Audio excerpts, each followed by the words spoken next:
Bike engine overheat হওয়ার অন্যতম কারণ হচ্ছে এই স্কিন ফিল্টার।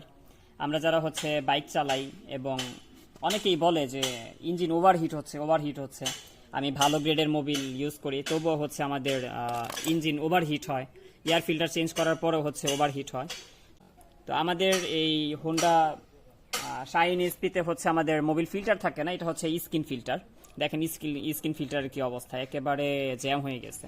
তো এরকম জ্যাম হয়ে থাকলে কিন্তু আমাদের এই মোবিলটা পাসিং করতে পারবে না, মোবিল ফিল্টারিং করে কিন্তু হেডে উঠতে পারবে না। তো বাইক 3 থেকে 5,000 কিলোমিটার পর পর আমরা হচ্ছে স্কিন ফিল্টারটা ক্লিন করে দিব, তাহলে আমাদের ইঞ্জিন ঠান্ডা থাকবে। প্রতি 3 থেকে 5,000 কিলোমিটার পর পর আমরা হচ্ছে ইঞ্জিন অয়েল চেঞ্জ করার সময় সাথে সাথে হচ্ছে স্কিন ফিল্টারটা আমরা ক্লিন করে দিব।